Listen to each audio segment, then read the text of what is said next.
It's totally ballsed up my intro. Hello everybody and welcome to another video of Tomb Raider 2013 and indeed the final video. I've done a test run through most of the remainder of the game just to check stuff out, and I'm pretty confident that I can complete it for you guys today. So yeah, this is the finale. I hope you guys are excited. I haven't actually grinded off screen for salvage stuff. I know 100% for a fact that I will get all like combat upgrades throughout the course of this, and at least max 2 of the weapons, and I'll show you a place where you can actually grind for salvage too. I was actually completely wrong in 2 different areas last episode. One, I said we were at the point of no return.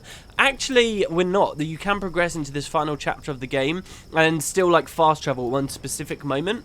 So, and the game warns you about the point of no return further in. So you can still like follow along with me without having got everything should you wish to.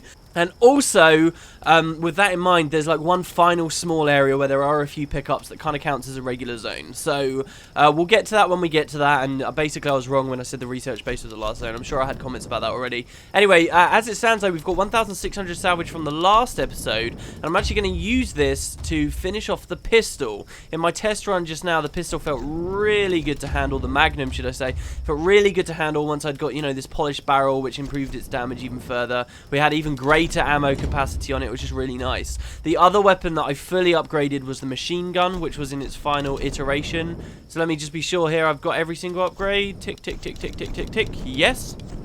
So we can go to the machine gun too. We should have just enough salvage to max this bad boy out too.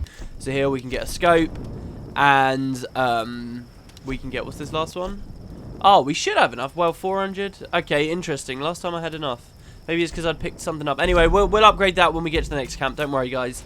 But yeah, so to recap, if you guys aren't aware, last episode, Whitman took Sam, like kidnapped her when the Solari attack, basically showed his hand to everyone. We already knew he wasn't to be trusted. He's taken Sam back to Matthias. In the meantime, we were at a research base up there, which was built by the Axis powers over the tomb of a general. And in that tomb, we found a hidden note on the general's body that explained that the soul of the Sun Queen was rotting in a body in a ritual chamber inland. And to stop the storms, in theory, all we have to do is destroy this body. So with these two left, Reyes and Jonah, am I saying his name right?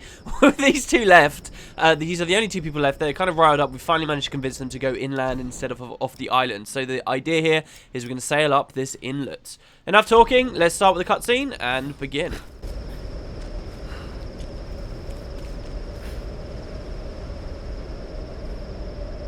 Lara, what do you expect to find in there?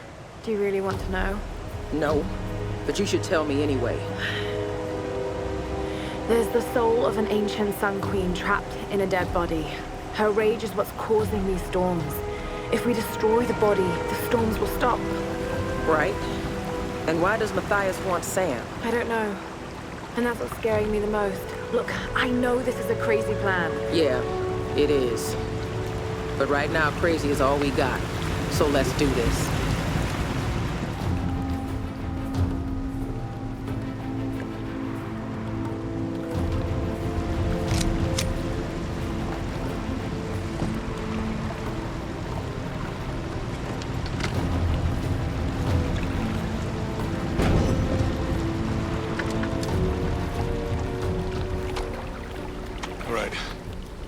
Let's go. No. I'll need you and Reyes to guard the main entrance while I go in after Sam. You're going in there alone? More people means more danger of being spotted. I need you here taking out as many of those bastards as you can. It won't just be the Solari either. There'll be others. Samurai, the Queen's Storm Guard. Look, anything that's not me or Sam, shoot it. My little bird. This isn't goodbye. I'm not gonna say goodbye. We got your back, Lara. I like how he still sees the soft side to her, when like we've been so hardened by this island at this point. Also, yeah, it's kind of a terrible excuse for why they can't come with us. I was expecting many things on my first playthrough of this when I first got to this point. I was first of all expecting a cool shoot 'em up section on the boat. There's like machine guns and stuff fixed to the boat. Thought there was going to be a section like that on the river. No, not at all. Maybe there was at one point planned to be, but it was cut out. And also I was expecting those guys to come with us and we'd have this cool like moment where we were fighting as like a party. You know, we've had a couple of brief moments where we were wandering around with Whitman, and that's about it in this game. That would have been cool, but you know, for whatever reason they didn't do it. Also, we're in a totally generic seeming place where you can't actually see the boat down there now. You guys might recognize this though. We were stood over there a long time ago in this Let's Play, just over there, and this was where the winds became really bad. This was also where we saw a lot of the Oni before. So we will progress forward and get to basically explore this temple for reals this time. And I love how these areas, I think I even pointed it out to you guys, you can see these areas we're currently traveling around on, or snippets of them at least, on your first ever visit to this location. But they're just sort of in the background and completely inaccessible. Sam, she's still alive. And the good doctor. What the hell are you doing, Whitman? Who are these The Storm God. people? They guard the monastery. They wait only to be introduced to their new queen by the one who brought her back to us. Of course. I've encountered these archaic tribes before. Let's get some words, James. What is he doing? My name is Dr. James Whitman. I come to you in peace. I bring you your new queen. Oh no. Your queen. I love how Sam doesn't call out because she doesn't like that asshole anyway. Joe.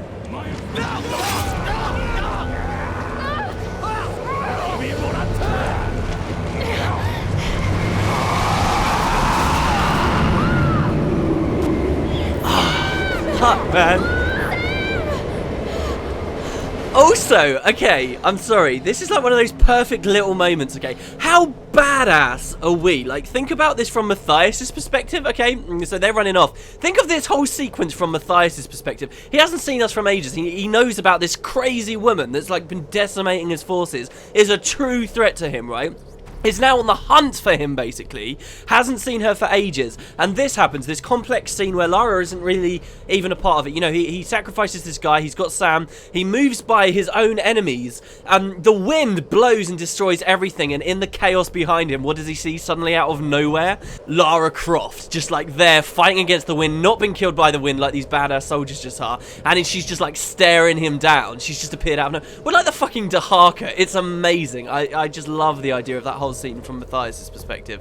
So cool. We are such a badass there, and the game doesn't even try and brag about it. It's just a moment that makes you realize, like, that's so good. Imagine this game from like Matthias' perspective. Like, that would be a horrifying moment. Just the way, if you rewatch that, just the way like her body is like fighting against the wind. She's like a spider on a wall that's just appeared again, just materialized, hunting Matthias Sam.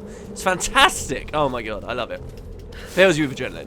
So anyway, we actually get to come across this time. We've got so much more equipment that, you know, traversing these places is hardly a challenge. Got another skill point there. We only need 2 more to max our stuff out. Still protecting their queen after all these years. And yes, of course, maybe the more significant thing, not Lara's Dahaka, the more significant thing is the Storm Guard, right? So the Oni are with the Storm Guard, like they are one and the same, and you can see some soldiers up there too. One of them bows to the rest. They acknowledge him. I actually think the walking animations on them is pretty much the same as all the other grunts in the game, which is a bit of a shame. You'd expect them to walk a bit differently. But hey. And they go through that door. I actually don't know what happens if you run up there and maybe shoot at them. Whether you can get through that door somehow, that would be interesting to find out. But regardless, we're not in an area where, you know, pickups are a thing right now. So instead, you're going to want to burn that down and make your way through. Make no mistake, the key right now is to be stealthy. You do not want to be anything else. Especially with this next scene, shit really starts to hit the fan now. I mean, this is coming to the finale. Oh shit. Don't make this out,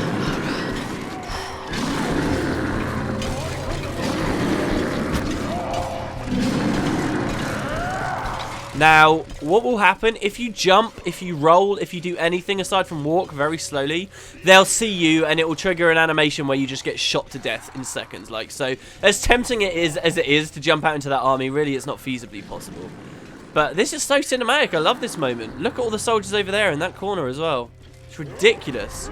So we actually walk above them. It's kind of hard to swallow that they wouldn't see us there. But they are all sort of looking down and they've got these helmets shrouding their eyes, so perhaps they wouldn't. This is maybe even harder to swallow, but come on, it's one of those badass moments. So look at the legions of people there. We got 2 storm guards dressing up an Oni in the center of the room. A big one just next to us ringing a bell. You know, they are preoccupied, to be fair.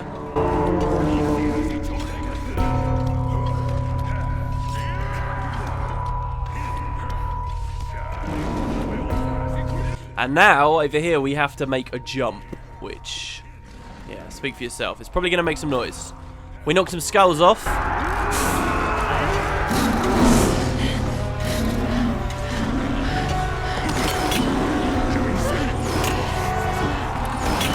And this is the most ridiculous, like, running simulator 2013 section. Why is everything blowing up? These are, like, ancient, regal samurai warriors. Why is there, like, gunpowder and explosives everywhere? Is it not even explained any further than these are just flaming arrows that are just blowing up? Like, the arrows themselves are blowing up. It's ridiculous. For whatever reason, they must have thought they killed us because they won't pursue us here. This corridor... when I was originally playing... Oh, no, my camera's done that thing. That really sucks. Whoa! I didn't realise people were here. You feel how powerful that Magnum is now? He dodged to the side. Oh, it's such a shame that my client's bugged out. I'm going to have to restart this recording in a second. The camera sometimes does this. It does this weird, like... disgusting frame drop thing. Like, the frames on the game are still fine, but the camera is bugging out big time. So what we're going to do, guys, is quickly go over to this camp. I'll restart the recording and then tell you my little story about this corridor, because this was one of the reasons it occurred to me to let's play this game in the first place. Actually, Lara's going to have a journal here. We may as well listen to this before I close down the client. The prayer I found on that general talked about a soul in a decaying body being the cause of the storms. I know he must be talking about the last Sun Queen, but I don't understand what Himiko has to do with this. She was the first queen. Somehow Matthias thinks Sam's connected, and that can't be good. Damn you, Whitman, you'll do anything for a story. I know the answer is inside that ritual chamber, but getting to it won't be easy. The Storm Guard are devoted to guarding it. I know I have to do this, but I'm so scared of what I'm going to find in there. There we go, that's much better. It almost put me into a wrong spot. Sorry about that, guys. Yeah, the client is kind of weird. This game's still kind of buggy in weird ways. You know, I've had several issues while LPing it. And also, sad news on that front as well, just in terms of how the game as it stands. I actually still think Square Enix, they're basically saying they still didn't make a profit on this. And there was some really bad news a while ago that suggested maybe there wouldn't even be further developments on the franchise, which, you know, could have just been rumors and things blown out of proportion. But it would be a shame. Okay, anyway, my little story about this. Like I say, this was one of the places where I had a really profound thing I was doing that I thought, hey, if I was Let's Playing this game, I could probably mention it. So to do, and even though I don't think it's a very interesting anecdote, to do justice to my past self, who thought I should definitely mention this back then, just to sort of come full circle, I was hanging out here on my first playthrough. Because I've reloaded the client, they actually all seem to have disappeared, but there's actually lots of little rats here. And this is like one of the last places, if not the last place in the game where you can grind for salvage by killing wildlife. And on my very first playthrough, it was here that I maxed my final weapon. I had my bow and I kept killing rats like this. There are actually quite a few, and if you get them in the right area, you can score quite a few kills pretty quickly. I just kept collecting salvage like that over and over and over, and you've got a campsite there where you can spend it all. And that's exactly what I did for a long time, like an hour at the very least. Which is an interesting idea for this game, I think. You know, you can go for 100%, but you're still going to have to grind a little bit to get salvage for stuff. But there we go. We'll do a little bit of it on the LP here, I suppose, just to finish off our machine gun. Oh, it's 500, not 400. Okay, I'll kill a couple of rats. I'll finish off my machine gun in true grinding fashion, and I'll see you guys in a second. Well, actually, maybe I'm wrong about that, because isn't there a mechanic in the game where they deplete the amount of salvage you get from overhunting an area? I'm pretty sure there is, so I can't have done this for too long. And there we go. So by killing rats, we have fashioned ourselves a silencer for our machine gun, which is going to be pretty cool. So now, like, as you can see, as I mentioned, each weapon has basically got 3 different modes of fire. It's got its secondary fire, which for the machine gun is the grenade. It's got regular, and then you can, like, have the other option, which for the bow is fire. For the other weapons, for the machine gun, sorry, and the pistol, it's a silencer. And for the shotgun, it's the incendiary ammo, which I really like. You know, it's a way to modify some of the ammunition. I'm going the wrong damn way. Let's go down to the end of the hallway, and we'll continue. I really didn't mean this video to spend so long in this hallway. But hey, it's one of the last peaceful areas we're going to get in this game anyway, so take it in. You know, it's nice, it's ambient. You know, you've got nice cool winds in the background and so forth. Now we're going to go through this door, and more arbitrary explosions are going to meet us. Well, not quite, but it is a cool section.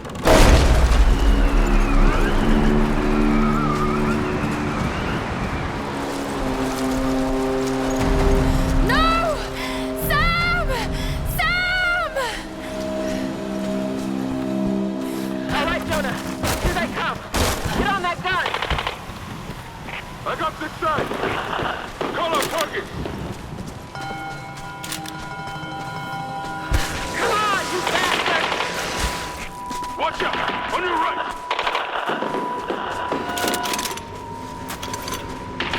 Keep shooting! Hold him off! So at least we get these radio noises, which suggest that there was a purpose for them guys to wait on the boat, and that if we ever get out of this alive, we've got them for evac. But still, I find it kind of hard to swallow. Yes, we're back in the windy area, and the wind comes to kick our ass once again. Wind is... So, you should be thinking of the wind as the actions of the Sun Queen right now, okay? And what was really compelling to me playing through this on my first time, that I'd like to express to you guys, is we don't really know whose side the Sun Queen's on. Like, these guys are defending her, and they don't like us. But the Sun Queen, like, saved our life, saved Sam's life, and soon may even seem to save our life again. Like, so we don't know what side the Sun Queen's on. We have no idea really what her motivations are or what's even going on. And that's what makes this, you know, kind of a cool moment. Anyway, we got lots of guys that we want to snipe out here. Basically, have you guys ever watched Lord of the Rings and they've been at Helm's Deep and you've been like, oh man, this is an epic battle. Oh my god, what was it? 300 against 10,000. Oh, this is crazy. Not 300, is it? That's basically just the movie 300. But have you ever watched that film? Or, you know, any of the big battles there? In any period film. There's the finisher with the machine gun, by the way. And thought to yourself, I would love to just stand on the walls of Helm's Deep with modern day technology, you know, 2 Marines and me, and I'll like have, you know, a machine gun and a rocket launcher, and you watch that bit where the Uruk-hai, sorry, is like running towards the wall with his flames out, and he wants to blow up the bomb in the wall, right? And Legolas is like, bring him down, and you've just sort of stopped and thought, man, if I just had a machine gun, I would destroy these guys. Have you ever thought that? Basically, I think the guys that made this game thought that too and decided, hey, do you know what would be cool? A game based on that concept. And to be honest, there must be other games like that where you can just literally run around causing havoc.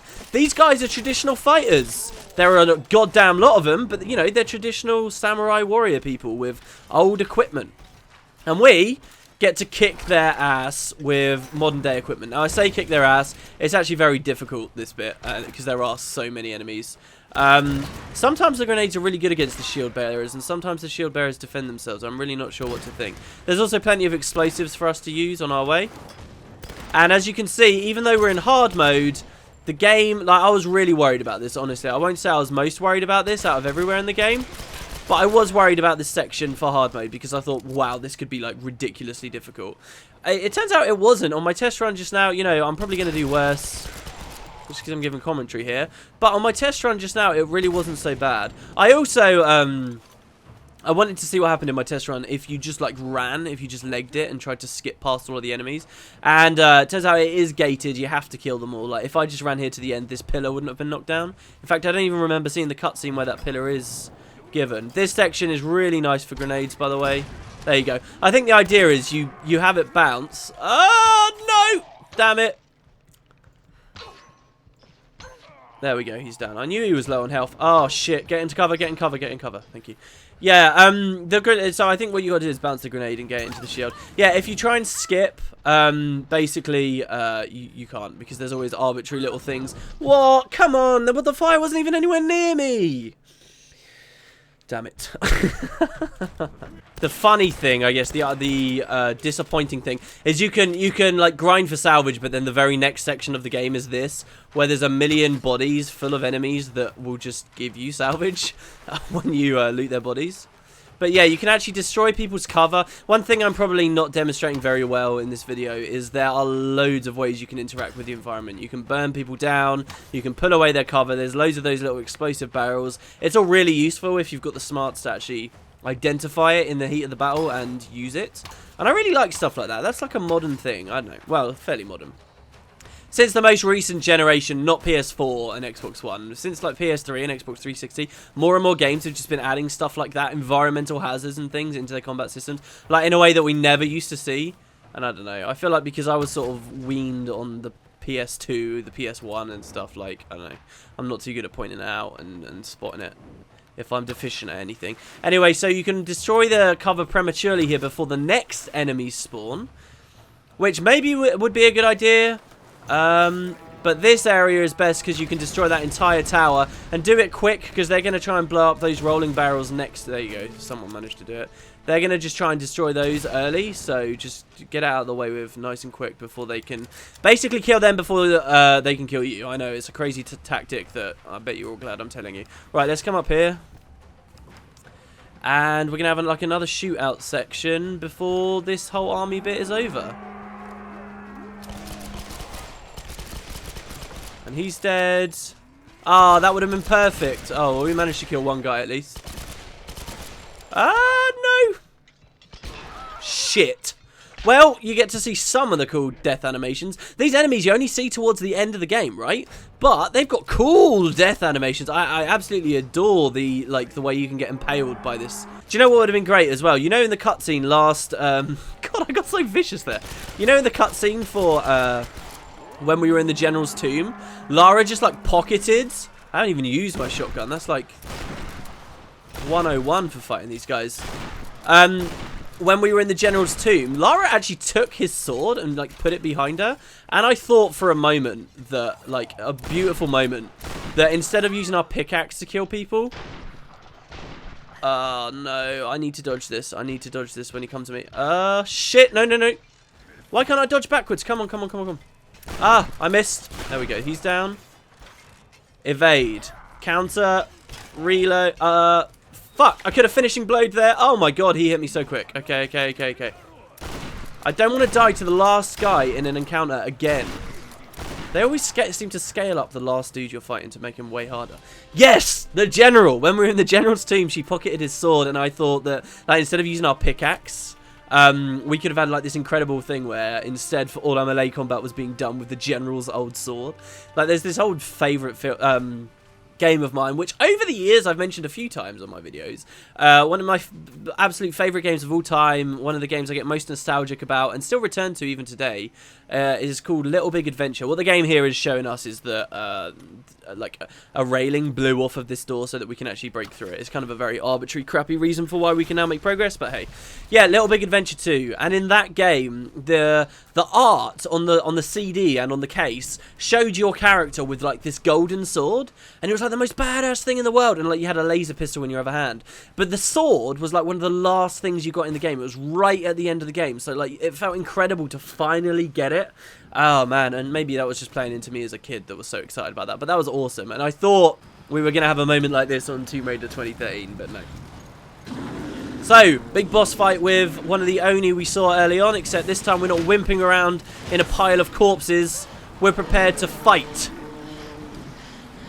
But the Sun Queen steps in. And that happens, and again, I want to draw your attention. Whose side is the Sun Queen on? Was that to save us? Was she trying to kill us? Or did she know that we could dig our way in? Or was it just an accident? These are things to be asking. Okay, so our current location is Chasm Shrine.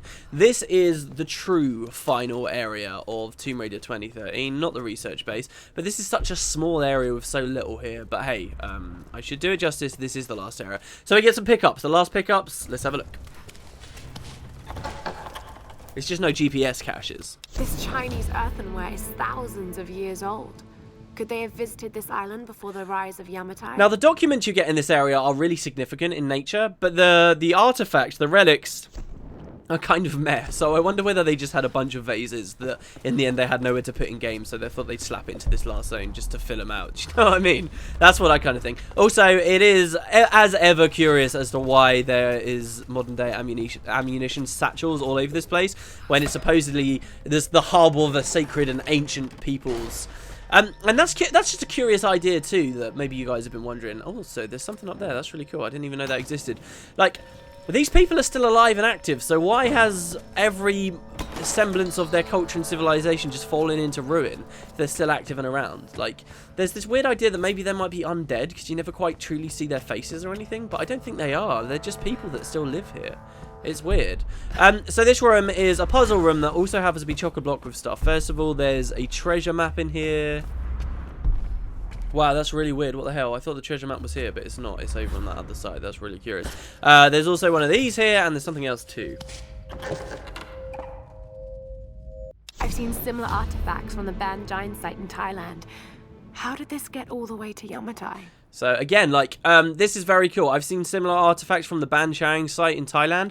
Generation 2 Tomb Raider games. These are the ones that I've actually Let's Played on my channel before. If you check out Tomb Raider Legend, there's this huge thing, well, and Underworld as well. There's like huge events in Thailand, and it's really cool. And the Lara Croft of that generation had history there. And now, like, this one does too.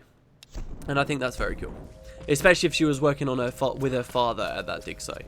Also, no, I'll mention that in the credits. Never mind about her father. We can have a look at this. Well, it had to be done. Lara left me no choice. If I thought she could play the game, I might have let her in on my plan, but she doesn't have the grit for this business. She isn't ruthless enough, and this discovery has to be mine. I've crossed the line. It won't look good, so... As unfortunate as it may be, she can't make it off this island.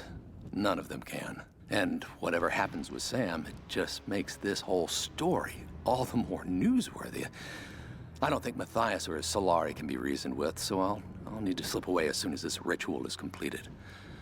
I'll make the perfect sole survivor, returning with the authorities, the cameras, and an appropriately convincing expression of sorrow. Now, I don't like this document. Most of the time I talk in this game about how much I like the document and what it shows for the story. I don't like this. I feel like this is a really lame way to tie off Whitman's character. Whitman was generally a bastard, but you could kind of understand where he was coming from, and to an extent you could empathize with his actions. You know, he was at the end of his tether, he needed this to work, he came to a crazy island where it was easy to get sucked up in the culture and the crazy stuff that was going on here, and he maybe went a little bit too far.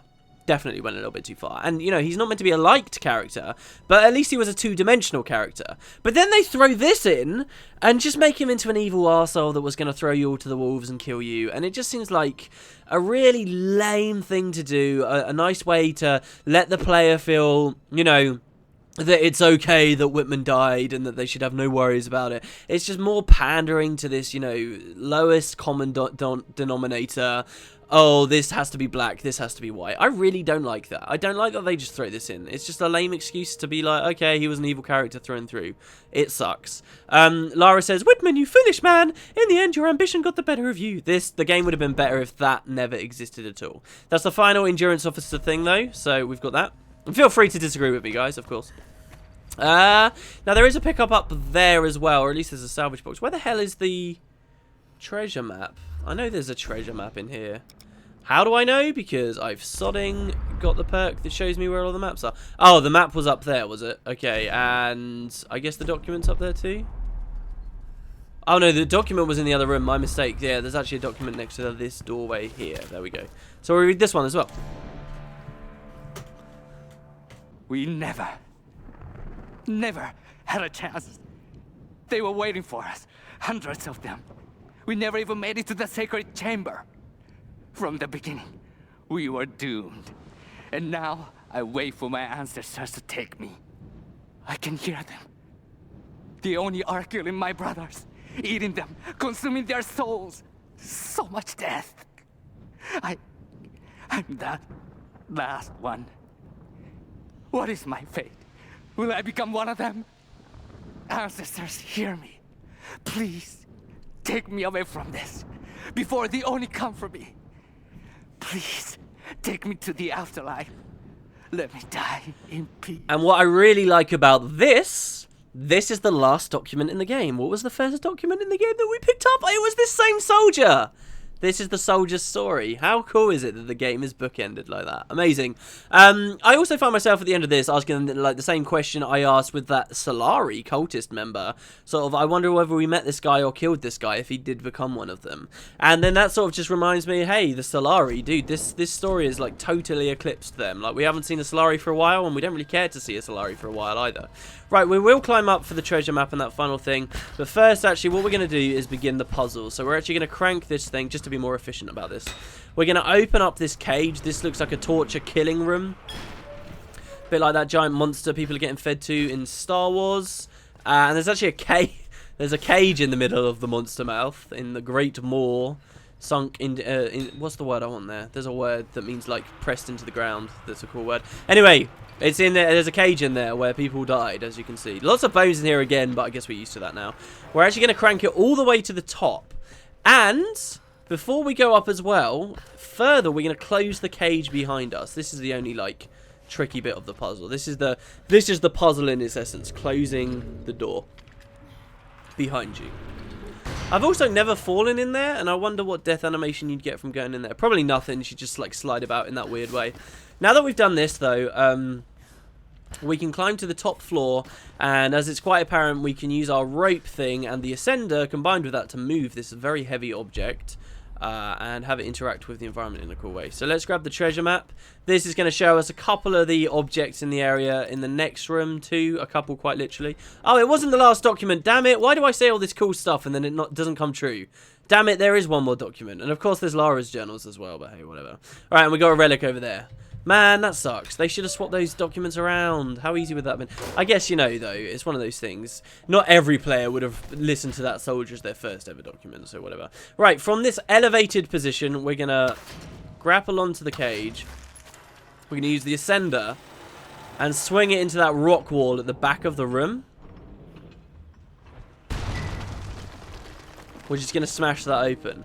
Now, sadly, we can't be entirely too efficient about this, but we can now come over here and drop the cage back down. Now, because we close the thing underneath it, it won't fall all the way down, and it's at like a third position. There's all the way down, all the way up, and now we've actually unlocked the full potential of the cage. And from this position, if we now pull it from above, when it swings towards us, it will be at an angle that we can jump to. I can make this jump. Yep, just like that. Oh my god, and the game bugged out. Move, Lara. Notice how we haven't done a tomb, like a good old-fashioned tomb for ages. Would have been interesting if they'd done like a tomb in this area of the game, or even a hidden tomb in the research base. You know, because it's funny, like tombs look like they were going to be a big feature of this game. You know, this idea of all the puzzles and stuff, and then like they just proper peter out. Anyway, big renovations here. The Sun Queens. The fire ritual where the queen chooses her successor. Chosen priestess enters the monastery, and she's given your power and becomes the new queen. Wait a minute. Many have given up their souls willingly for this gift. Now the first and last queen lives a half-life, a soul in a decaying body. Vessels. It's not transferring power, it's transferring a soul. All these queens, they're all you, Himiko. First and last. Oh god. And now you want Sam. Well, you're not getting her. Sam, a vessel for the queen's soul. I've got to stop this madness. So that's kind of the great revelation, that this whole story is Himiko somehow, she exists as a soul, and she just transfers herself to priestess to priestess to priestess over the ages. All these women were basically just killed so that she could inhabit their bodies. And you could have deduced this several episodes ago when we were reading Hoshi's diary. Do you remember Hoshi, one of the women that was destined for this? None of the women knew that this was going to happen to them. And do you remember there was that line, the queen looks at me as if she is looking at her own reflection? She does my hair and puts makeup on me like I'm a doll. She like savors my body. She looks at me in a really unnatural way. This is why. And you can sort of put 2 and 2 together nice and early on, which I quite like. I'm not saying that I did. I didn't have the wit for it. Also, this door is kind of really weird because you break it open, but also like it has physics on the door, like in a really weird way. Like they don't have to swing open this way; they can also swing open the other way, which is kind of odd. Anyway, so yeah, this is this chamber, and as elaborate as it may look, there's actually nothing to do in here. You just kind of walk forward and go into this tunnel where there are a couple of pickups. I have no choice now but to meet my fate. Tonight, I climb the stairs to the Chamber of the Sun, but I will never submit to the ritual. I will not emerge queen. None will ever believe what I now know to be the truth. A twisted evil beyond imagining lives within the Sun Queen. An evil that hungers for more than just the land and seas of Yamatai. This madness cannot continue. So I go to the chamber, armed with the stolen dagger of her Stormguard general. By the time he realizes what I have done, it will be too late. For the sake of Yamatai and all the priestesses that would follow me, I must die. And now the story comes together. Speaking of Hoshi, here she is. There's a lot here, though, in this line. Okay, so first of all, she took the dagger and killed herself in the middle of the ritual, while the soul was like potentially even in transference, as the original body died, and that's where the soul has been stuck ever since. And because of this, you know, what did the general say? If the queen's life ends, my life too is forfeit. Then he committed seppuku, right? And this is the story. This is how it all happened. And now the Stormguard is sort of lingering here, trying to defend the soul within a rotted body. But the question, there are questions here. Who tipped Hoshi off? How did she eventually find out? We will never know. How did she find out what exactly was going on with the queen? And why does she believe the queen to be evil? Because let us not forget, this queen was a righteous queen. This queen only defended the people of Yamatai. They never actually expanded. She was never really looking, so it seemed, to extend the empire beyond the seas. They just defended themselves. There was that line about how she taxes fairly, and everything was just right and nice in Yamatai. And yet Hoshi believes that the queen is evil. There's this line that she hungers for more than just the land and seas of Yamatai. And maybe that's suggesting, yeah, she's not invading other places because this evil thing, this evil reason why she can do this with her soul, is actually looking for something far greater. What could that far greater be? Well, maybe we're about to find out. Lara says, Hoshi faced a terrible choice. I can't stop doing this voice. I feel as though I'm following her path, but what choices will I be forced to make? So yes, interesting stuff. That's the end of Hoshi's story. And, okay, maybe it does make more sense that Hoshi's document comes at the end there, given what we just saw in the chamber. But we've got one final relic, and then that is this area complete. This is where I test played too, guys. I did it in about half an hour on my test run, and I'm there in about half an hour this time too, despite stopping to talk to you guys a lot, so I think that's a good sign. And I'll have stuff to cut out in that big army battle sequence. But yeah, and then don't forget about this ritual of the fire too. Like, the idea obviously is that the body is burned, at least. And there it tells us this is the point of no return. We have our last pickup here. I've said that way too many times. A Satsuma porcelain vase. Probably early Edo period. And quite unceremoniously, it's just one of these vases. I really do like the vase. I think it's very cool, especially the mouth up here. Not that I'm much of a connoisseur for vases, but this does look cool. It doesn't look too old either. I love the contrast between the colours. But yeah, and that actually gives us a skill point because we've now 100%ed this area. And wonderfully... Oh, it still only says 92%. What's up with that? Oh no, I think if we go to the campfire... it should do something. Yeah, because the percentage comes into the skills you've maxed. So we've actually got 2 skill points, and check it out. There's actually 2 more things left for us to get. So press shift to dodge, then press F to kill enemies without helmets. Insta-kill. Instant dodge kill, that's cool. And then we got dodge kill mastery. Almost any enemy will die to this. We can just instantly destroy them. Hopefully I'll get an opportunity to show you guys those animations. And with that done, we can maybe spend a little bit of salvage on another weapon. I mean, these two are completely maxed out. These two have actually got a fair ways to go. I can't piss on your back and tell you it's raining. They do have a little while to go. Let's just go with double magazine size, or let's go with the additional damage. Let's go with the additional damage. There we go. So yeah, percentage for game completion doesn't actually come into the weapons that you upgrade. So if you have a look, it should now say Chasm Shrine is 100% complete, 97% overall complete. Otherwise, why do I feel like in my test play I was 100% fully here? Yeah, everything's at 100%, and our total completion reads 97, and we'll get the last just from completing the game now. So let's go through the door. This is the point of no return, truly. But I'm going to leave it all in one video for you guys. This would be a place to cut, but I'm not going to do that. We're going to go a nice extra length one. And the wind is back, and now it's snowing too. And this is sort of, I mean, it's pretty linear from here, I know that much. But since I played the game the first time, I'm actually going blind right now, guys. And hopefully that doesn't turn out to be a massive mistake. So again, like the weather is just going completely ridiculous bonkers. And I like that they're demonstrating this again with the snow, because that is one of the more profound. Why are you doing this, Matthias? Do you think that you're the hero, Lara? Everything I've done, I did to survive.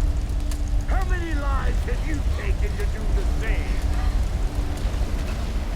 Bitch, I'm the Dahaka. There are no heroes here. Only survivors. Himiko's dangerous, Matthias. She's angry, she's vengeful, and she has real power. A mere mortal for a queen? A good trade for our freedom, I'd say.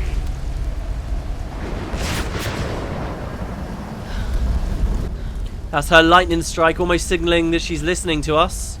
Once again, he gets away. And do you know what's really tragic and awesome, like the undertones there? It's that Matthias, he could potentially have just destroyed the body, stopped, as we're planning to do, stopped the storms years ago. But his faith and devotion to this queen is what has made him corrupt and made us sort of seem him as the evil guy. And he's totally right. We are basically the same. We're murderers. We both are. We're both survivors. And if you were to look at both of us right now on paper, yeah, he's kidnapped this person, but he's the one that's doing it so that the queen may live and, you know, potentially may live to, you know, be a great queen once more. And we're trying to destroy her. Like, we're the more evil one in a weird way. And I love that about this.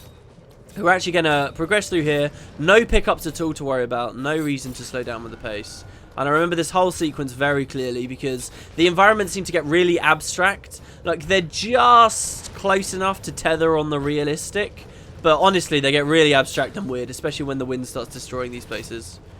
These little stalactites here as well, which work well, like, well, icicles, I suppose, which are basically just recolored versions of the ones we see in caves so that they look like ice instead, which is pretty funny. Oh, that reminds me, I saw this stupid YouTube video of these fat redneck hillbillies destroying like this beautiful rock formation that had taken millions of years to create in like some national park in America, and it was just like making me rage. That's how I started my day. Just thought I'd say. Anyway, we're actually going to pull this away. How do we get through here? Interesting conundrum we have. What if I put it in this direction? There we go. Just like that. That's how we do it.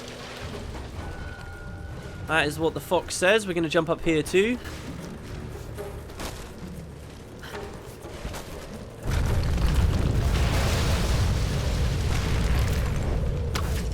Connect to the bell, which I think is a pretty crazy idea too. I just saw the post and immediately thought to myself, right, well, I'm obviously looking to latch onto something. What am I meant to do there? What am I meant to do there?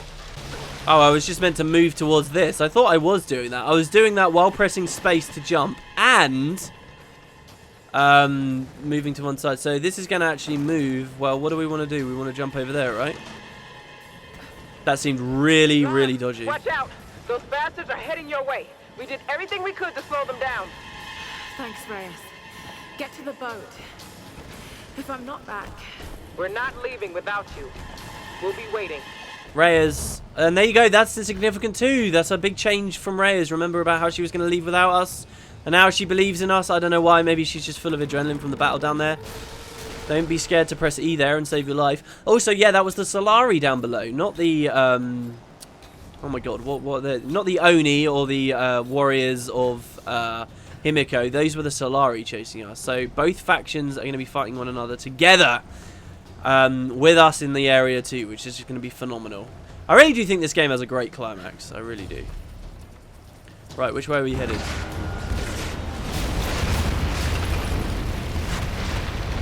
More lightning. And again, what did that lightning do? If anything, it just sort of led us the way. But I think maybe her motivations are becoming more clear right now. Owing to the fact that the Sun Queen probably knows we're trying to kill her. We're trying to destroy her. We're trying to destroy the body and stop this from happening. And, you know, maybe for stupid reason, maybe Lara is jumping the gun a little bit there. We haven't seen too much to suggest she'd be this terrible ruler. Except, you know, just Hoshi. But then, you know, we don't even know why Hoshi believed that herself. Where am I meant to be going here? Around on the inside there and to the statue? No, that's not going to... Because it looks like there's a ledge there, doesn't it? Do I drop down and then latch on again below? I think that's what I do. So here we go. We're going to go down. We're going to press E. That's it. And I actually had to press E twice there. That's pretty interesting. And they're around in the corner. This reminds me of the icy levels in Tomb Raider Legend, I guess. I was going to say Underworld, but it was Legend that reminds me of. Like one of the last levels in that. We got another camp. No fast travel available. No salvage either. No journal for her, so no reason to hit it at all. We get the autosave anyway. Another one of these nice obscure rooms. I like the idea that the devs at this point were just like, oh, we got to do as much as we can because this is the last sequence. We just got to have fun with all of the weird mechanics that we've added to this game. And I guess now the goal is going to be to move around on the right. Sorry about the little cut there, guys. Lara, do you want to jump? Do I have to jump around on the right? That's weird. She should have just done that on her own. We're just climbing higher and higher and higher. And, like, to what end? How did Matthias get up? This is the question. I like the idea that maybe Matthias is wandering along here. And it's just totally tranquil and peaceful. Because she's not doing anything to impede his progress. Like, to get to the ritual chamber. I love that idea. And he's just like, you know, sunny skies. Don't worry. Be happy. And Sam, the thing is with Sam as well, like, Sam's going so willingly. I'll tell you what, even if I was threatened at gunpoint, if I was in a situation like Sam, right, where someone's kidnapped me, but they can't kill me, and I know they can't kill me, why is she using her own legs? I would not be using my own legs. I would be completely and utterly limp. And there would be a great effort to move me about, even as a light little woman. Through the trials, I have brought you the vessel. Pour forth and return to this mortal toil. Pour forth and be reborn! Pour forth and awaken!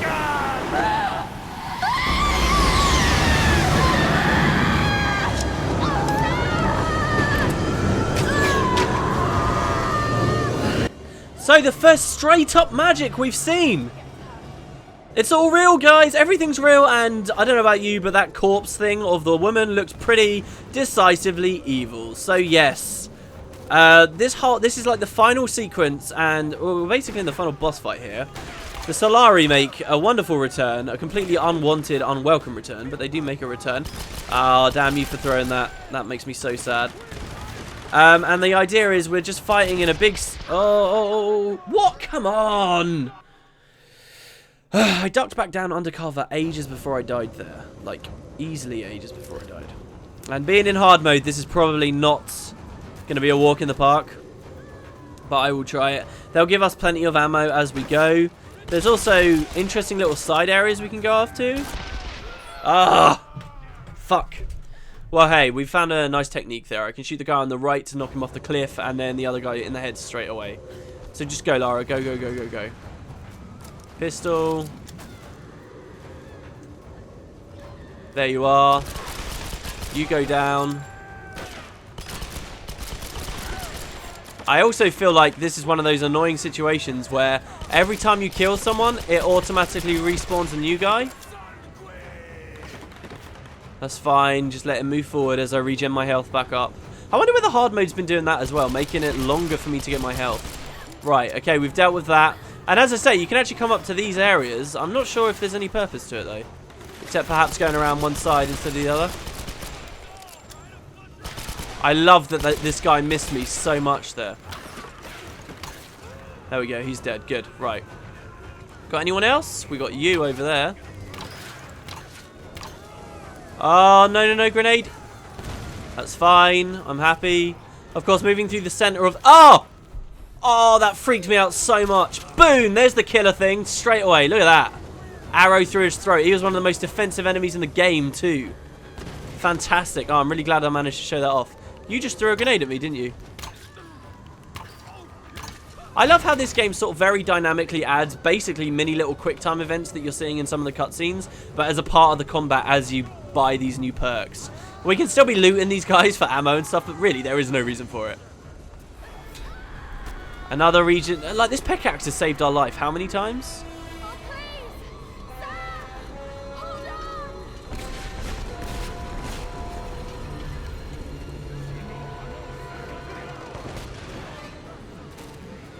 Even our soldiers in the shit here. Like, it just seems like sometimes we survive through pure luck. Alright, okay, we're probably going to ignore a little cut there as well, because for some reason, I came through here and failed. But the checkpoint was ages back, so I keep having to watch this cutscene, and, like, I've only failed the once, but it will keep making me watch this cutscene, which is going to suck really bad. First, I just want to deal with that guy, because he's got a shotgun, and I don't want him creeping up on me. Or some kind of creeper. Oh, I've not got any ammo left for my pistol. That really sucks. Do I have any for my machine gun? Oh, I've got loads. This is fantastic. Yeah, like, Lara starts saying all this incredible dialogue now. Like, she starts swearing at them, proper screaming at them, get out of my way, like a monster. And I love it. I think she's so badass. It's so rare for me to really resonate with a powerful female protagonist, like, in such a badass way. I mean, there are quite a few of them, and, you know, media is currently a bit better these days for, you know, having women that are actually powerful and cool instead of just, you know, objects of male characters' affections and damsels in distresses. But Lara just takes it to a whole new level. Like, I think she is such a fucking rock star with the... No! Come on! Ah! Well, I'm not cutting it this time. I'm just going to cut forward. That's ridiculous. Ah, there we go. Ah, I'm much better at this game when I'm not talking, when I'm not rambling and waffling about god-awful stuff. Oh my god, okay, and there's still more coming. See, my mistake before was climbing up to the side, when in fact I should just let them, you know, there's two of these guys, so let's just quickly kill this one first. Oh, give me the counter, give me the counter. No, that's not going to work. That's not doing it for me, game. Bring me up here. Let me maybe grenade them on their way up. Oh, they're throwing grenades too. Well, two can play at that game. Let's try that again. Well, that's one dead. And the other one's just here. Yeah! Killing blow. Oh my god. Damn it. Oh, no. Don't you dare. They swing back so quickly. And I'm now out of ammo for that as well. We got a shotgun, though. There. Beautiful. Straight through the head again. Same animation, but hey. Right. Cool. I think there should be all of them dead. That was a lot of people that came at me through this section. And I still haven't had a checkpoint. Let me come around on the right here. Or am I going through the middle? Like, this scene is just so cool, guys. It's so cool. We got the Solara. Everybody's fighting each other. Like, in a great storm with an awesome ritual going on in the middle. We're pleading to him. Bargaining. Is he going to listen? Look at this. Look at this craziness. Oh, my God. And that one guy on the pillar in the middle. I'll show you how it's done. That's not how you platform. Like, we see this guy lose his balance and fall off, but we're like, nah, we'll do it. It's totally fine. Like, oh, we're such an abstract area for a final scene. I am forced to move very slowly here as we move into the center.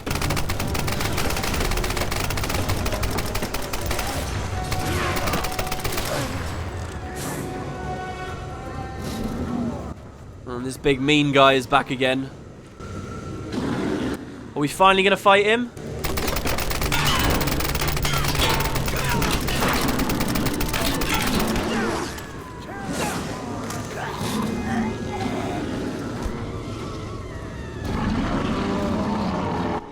Yes. The answer to that question is yes. We have another big fight. It's like the guy on the boat, except what much more dangerous. And I don't even, because as I say, this is blind. Oh, and I cannot dodge. Okay, I do remember how you kill him. Basically, we need to get behind him. We need to dodge out of the way. And then after he swung his weapon, his back is going to be open. Ah, come on. No. Ow. Wow. And I guess the shotgun is a nice way to do this. If we just keep nice and mobile. Is this like a real Japanese thing, by the way, to have like their backs exposed like that? Or is that just this armor? Oh, no. That's okay. Yeah, he's just like the guy on the boat. Like, he's just got a random grab attack. And voila. Oh, no. Okay, I did get it. Oh, my God, that was close. I was so close. Oh, did I miss it? I did miss it. Okay, never mind. All right, well. Oh, no, or maybe I did proceed to the next section. Ah! I'm going to prioritize on him because I don't know whether these enemies are just going to keep respawning. Which I think they are. So, and hopefully we got a checkpoint in the middle of that. That was in the head, you bastard. Oh, this isn't good. Ah! Oh, man, those bows. I reckon we have to go, because I saw there were 2 guys alive again. I think we're just going to have to go balls to the wall for him constantly here. There's so much like flair and visual effects. It's hard to even know. Ow. Wow, he hit me so hard. I killed the guy behind me just by... No, don't reload. There we go. Come on, is that it? That's 2 hits. Most boss fights take 3 hits. His face is now exposed. I'm guessing we got another checkpoint there. Okay, reload, Lara. Reload. Take your time to reload. We'll do it again. He's getting more angry, which is good, because it means he's swinging more, which means I can hit him more. That's so true to fighting as well. It's like he's letting his guard down, basically. There we go. Final time.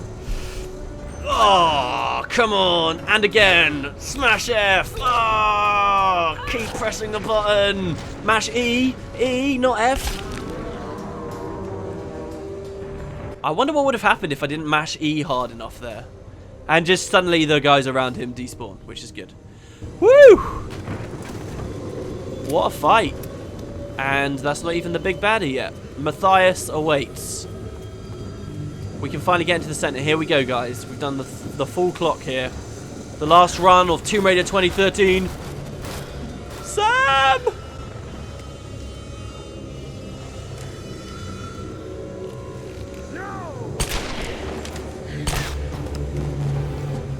Two can play at that game. You got a pistol, I got a pistol. Ow, he punched me. Okay, this is like...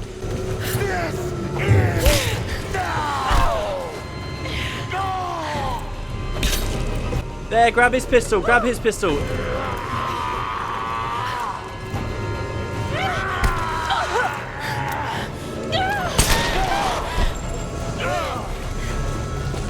Oh, so we've now got his pistol. There's our Magnum. And the design's changed. This is the greatest moment of Tomb Raider. Oh, we get both our pistols. Classic Lara, of course, has 2 guns. And we just run forward mercilessly and gun him down as the Dahaka that we are. Look at us. Finally, Lara has her 2 pistols. Ah, that blew my mind when I first played that, guys. That was like, ah, so good.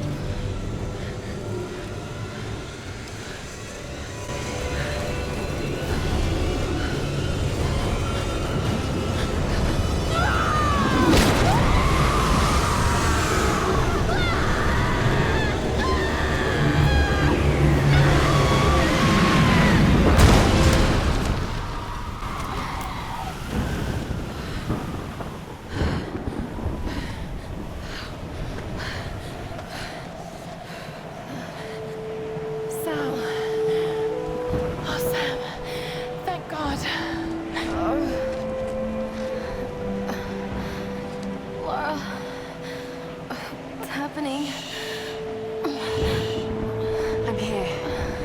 You're safe now. It's okay. It's okay. You saved me. I knew you would. I made you a promise. Let's get you home. Would have been interesting if the story from here, like Sam had died and it became her soul that was lost in transit after the interrupted ritual.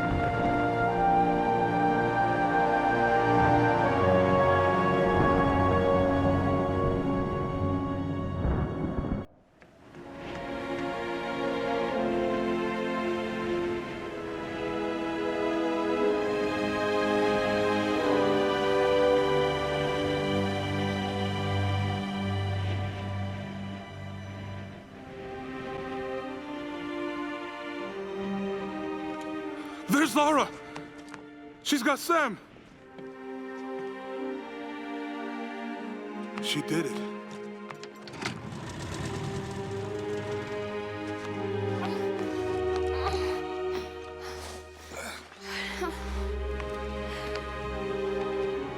I think she's going to be okay.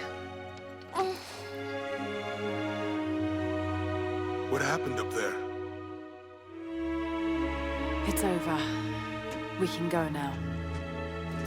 All right, let's get the hell out of here.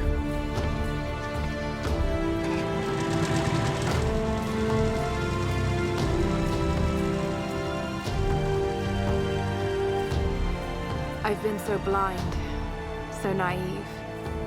For years, I resented my father, doubted him like the rest. But he was right about so much.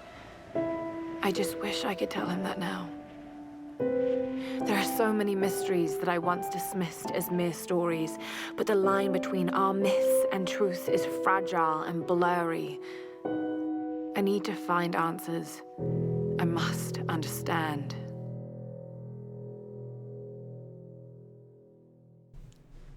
That, of course, being her last document, her last diary. 10 out of 10. Day unknown, the Dragon's Triangle south of Japan. Making me waffles before her ballet class. Need anything? Don't rightly know what happened to you on that island. Judging from those wounds and that look in your eyes, I'm guessing I don't want to know. Anyway, we'll be home soon.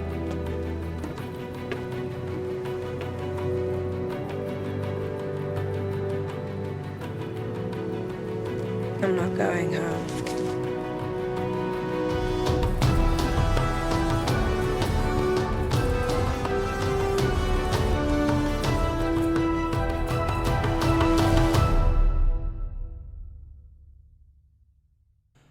And there we go. Very cool. I really like the last line, I'm not going home. I don't think what you can see in her book there is of any significance. A note here, we hope you've enjoyed playing Tomb Raider. We've worked our hardest to bring you the best game we could possibly make. Thank you for taking the time to complete our game. I really like stuff like that in the credits. Like BioShock Infinite had great credits too. Like they just make them really personal, and so do these guys here. You really get to sort of see who the devs are, and they do these big group photos. But there you go, guys. That was Tomb Raider 2013. Obviously, there's still a lot unsolved. This was a story of the origins of the new Lara Croft. As I explained at the start of this LP, some people thought that this was sort of like a prequel to the existing Lara as we knew, but no, this is something new. There's that line in the end cutscene there where they say specifically, where she says, the lines between myth and reality is blurry. That's always been a big theme of these games, you know. It's these ideas of legends and, you know, mythos and stuff that we're familiar with as real people in the real world, and then taking the idea that these are true, right? You know, so particularly for the second generation, all this stuff to do with Valhalla and Norse mythology, and just this idea that there was this meta mythos that everything was really born of some true stuff. That looks like, from that line, that is something that this new iteration of Tomb Raider will be going into, or as long as they get more games, would be going into. But it wasn't really in this one on its own, right? Most of this, I mean, I don't know too much about Japanese folklore and history and stuff, but as far as I'm aware, like, this was mostly its own story. But yeah, so this is how Lara became who she's sort of destined to be, this hero of video games that, you know, many people are well aware of, that we've sort of all come to know and love. And yeah, the end of the game, what really blew me away, I've got to say, that bit with the two pistols. because that was such a staple of Lara Croft, right? And this whole game, we've been like running around with a bow, and we've had one pistol. And the whole time through the game, like, I was aware we didn't have two pistols, but I never thought much of it. I just thought, hey, look, they've gone with a different combat system. Not everything's the same. She doesn't have like previous versions of Lara had like a very specific backpack that they eventually gave backstory to in Tomb Raider 4. You know, that wasn't necessarily here either, so I just thought I'll ignore it. But then you have just this incredible moment at the climax of the game where you're suddenly find yourself in control of two pistols, charging forward, gunning down this evil fucker that has been after you the entire time. What a fantastic idea. You know, one pistol is the pistol of the first man she ever killed, and the other pistol is of her first true nemesis, shall we say, Matthias. A man who, as I expressed earlier in the video, is not necessarily too unlike us. Survivors that just took different ideas about, you know, our stances on the supernatural, whatever. And yeah, that's the story. 4 of us get away: Sam, Jonah, and Reyes with Lara Croft. There's also this big matter. There's 2 other things, okay? One is Lara's father, mentioned particularly quite a lot early on. This idea that Lara's father was once a member of, you know, an adventuring trio, him with Roth and Grimm. What happened to her father is never really mentioned, but it's strongly implied, obviously, that he's dead. But given everything we've seen in this game and, you know, the directions it could go in, maybe sequels will be dealing with finding her father. That was a big theme, again, of previous iterations of Lara Croft, particularly in the 2nd generation, looking for her mother in that situation. Maybe that will be the next angle. And maybe as well, you know, there's so much scope for this. There's a scope for a prequel of this. This is her origin story. We could have a real prequel of this where we're playing as Lara's father with Roth and Grimm and getting to know more of them, right? There's also, I suppose, the small idea that maybe some of the characters survived this. Like, we didn't actually see Alex die. We didn't actually see Grimm die. They could still be out there somewhere and pop up again. And Grimm in particular, I'd like to see somehow, somewhere along the line, just so that he can offer that further insight into Lara's father. But the idea being, obviously, that her father believed in this stuff. She never took his word for it, and now she knows it to be true. And she's got all these ideas already of where she wants to go. That's one thing. And the other thing, of course, is the idea of the GPS caches and, what were they? Trinity? This idea of this other organization, this group of people out there who know about the supernatural. In the idea of sequels, would we be teaming up with them, or would they be our enemies? Were they once in cahoots with our father? Do they know where our father is? Are these stories connected? You know, these are directions that this franchise can go in, as long as they get funding and stuff for a new game. But I think so far, unfortunately, after all this that I've just said, I think, isn't it looking a little bit dicey whether, like, they're going to actually make a sequel? Like, I'm not sure. I remember some really bad news that basically were saying, look, it was okay and we funded it and it basically sort of broke even, but breaking even isn't enough. You've got to think about opportunity costs. They could have been, yeah, they broke even, but they could have been spending all this time, you know, doing something else that actually made them more profit. And maybe, you know, it's Square Enix. They're such a large company producing so many games. What is it to them if they just let these, you know, these developers just go? Which would be a real shame, because obviously, you know, they look like a happy bunch, and I think they made an incredible game, really, and I had a fantastic experience playing it. I desperately wanted to share it with you guys. Started LP, and obviously we had some breaks with this Let's Play. I'm not sure what it really was, just something sort of got under my skin with like jumping in and doing some of the more recordings. I do regret that it's taken as long as it has, especially considering how few videos I've done, even though they've been very long videos. I do regret that we've had the breaks, but I've thoroughly enjoyed it when I came back to it this final time. And I'm really happy to any of you that are still watching, if by any chance you are someone that actually saw me start playing this game, like the style of the LP, doesn't watch any of my Guild Wars stuff, because I know there are people out there and they always say hi in the comments, and just sort of stayed subbed just to see the conclusion of this. Just know, guys, this is for you. Like, really, I'm so happy that you're still there, and I'm glad that you've stuck with it for the end. Hopefully you enjoyed it as much as I did. I will be seeing you for the sequel, full of enthusiasm and ready to just power through it properly, and I hope to see you guys there too. In the meantime, I've got some ideas from some other LPs I actually set up as a hint in case I end up doing it. I might not, but I've got some cool ideas for it. As a hint, I set up my Xbox original, not Xbox One, not Xbox 360, my original Xbox with my capture card 2 days ago. and I have been playing a game from my childhood, from my past. Bit of an obscure game, but a fantastic game, and a game I thoroughly believe is one of the greatest games that has ever existed on the Xbox, which I would love to actually LP for you guys and show you a truly great game world that not many people have experienced. And that could be my next project, could be. I'm not going to put any finals on it just yet because, you know, there'll probably be more LPs and stuff going on with Map Visual on Daily Deals type stuff, so look out for that too, guys, and of course Guild Wars 2 stuff going forward. Anyway, I'm rambling. Thank you very much for watching, guys. Tomb Raider 2013, what a wonderful journey it's been. I hope you enjoyed, and I guess I will see you next time.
Why are you still watching this video? No, there's one cool thing I did want to mention right at the end of the credits here. There's that one person who left that comment saying, "Did you try smashing the window?" I have no idea what that means, but I'm pretty sure it's a reference to Venice of Tomb Raider 2, and probably someone got very stuck at the start of that level and then finally realized they could smash the glass, because that's exactly what happened to me, and that made me smile reading that note.